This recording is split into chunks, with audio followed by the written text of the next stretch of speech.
ಬಕ್ರೀದ್ ಅಲ್ವಾ, ನೆನೆ ಮಟನ್ ತಂದ್ವಿ, ಅದಕ್ಕೆ ನಮ್ಮ ವೈಫ್ ರೆಡಿ ಮಾಡ್ತಾ ಇದ್ದಾರೆ. ಇಲ್ಲ ನಾನು ಇವ್ರು ಪೂರ್ಣೇಶ್ ಅಂತ ಗೊತ್ತಲ್ವಾ, ಬಿರಿಯಾನಿಯಲ್ಲಿ ಎಕ್ಸ್ಪರ್ಟ್, ಹಾಗಾಗಿ ಮಾಡ್ಕೊಂಡು ಕೊಡ್ತೀನಿ ಅಂದರು, ಮಾಡ್ತಿದ್ದಾರೆ. ಇಲ್ಲ ಬಿರಿಯಾನಿಯಲ್ಲಿ ಪರ್ಫೆಕ್ಟ್ ಇವರು, ಸಖತ್ ಟೇಸ್ಟ್. ರೆಡಿ ಆಗ್ತಿದೆ ಬಿರಿಯಾನಿ. ನಿನ್ನೆ ಹೋಗಿದ್ವಲ್ಲ, ಅಲ್ಲೇ ತಗೊಂಡ್ಬಂದ್ವಿ.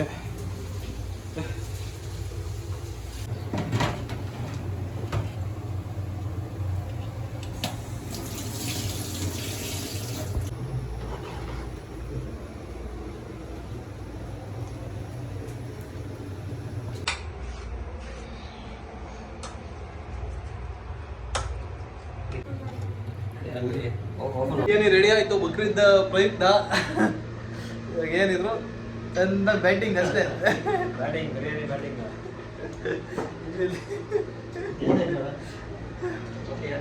ಹೆಂಗೈತಪ್ಪ ಟೇಸ್ಟು?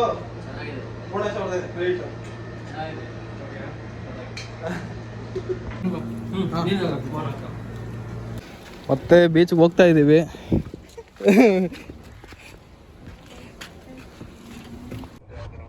ಬಕ್ರೀದು ಬಿರಿಯಾನಿ ಎಲ್ಲ ಮುಗೀತು. ಮತ್ತೆ ಎಂತ ಮಾಡೋದು, ಮತ್ತೆ ಬೀಚ್ ಗೊತ್ತಲ್ಲ, ಲಾಸ್ಟ್ ಟೈಮ್ ಮಾಡಿದ್ನಲ್ಲ ಅದೇ ಥರದ್ದು ಬೇರೆ ಪ್ಲೇಸ್ಗೆ ಹೋಗ್ತಾ ಇದ್ವಿ ಬೀಚ್ಗೆ.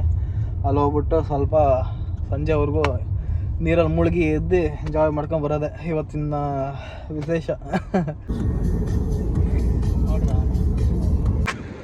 ಲಾಸ್ಟ್ ಟೈಮ್ ಬಂದಿದ್ದೆ, ನೀವು ನೋಡಿರ್ಬೇಕು. ಆಡು ಬಿಡು, ಡೈ ಬಿಡು. ಹಾಂ ಆಡಲ್ವಾ?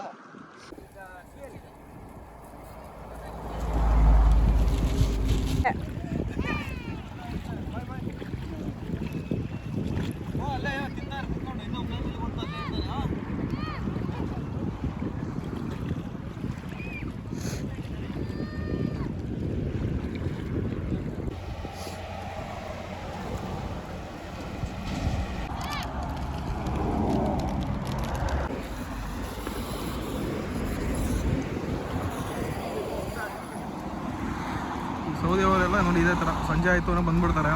ಬಂದು ಇಲ್ಲಿ ಮಕ್ಳ ಜೊತೆ ಎಲ್ಲ ಆಟ ಆಡ್ಕೊಂಡು ಮಸ್ತಿ ಮಾಡ್ಕೊಂಡಿರ್ತಾರೆ.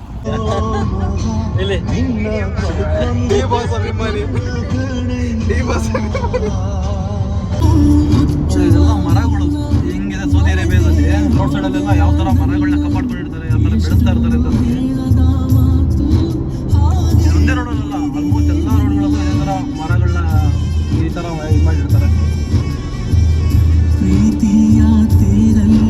ಆಲ್ಮೋಸ್ಟ್ ಎಲ್ಲ ಈ ಬೇವಿನ ಮರಗಳು ಇರ್ತಾವಲ್ಲ, ಬೇವಿನ ಮರಗಳು ಇಲ್ಲಿ ಚೆನ್ನಾಗಿ ಬರ್ತವೆ. ಆಲ್ಮೋಸ್ಟ್ ಎಲ್ಲ ಬೇವಿನ ಮರಗಳು ಇರ್ತವೆ ಸಿಕ್ಕಾಪಟ್ಟೆ. ನೋಡಿ ಇದೆಲ್ಲ ಯಾವ ಮರ ಹೇಳಿದು? ಬೇವಿನ ಮರಗಳು. ಬೇವಿನ ಮರಗಳು ಬರ್ತವೆ ಇಲ್ಲಿ ಚೆನ್ನಾಗಿ. ಮರಳು ಭೂಮಿಯಲ್ಲಿ ನೀರಿಲ್ಲ ಏನಿಲ್ಲ, ಸಕ್ಕತ್ತಾಗಿ ಬರ್ತವೆ.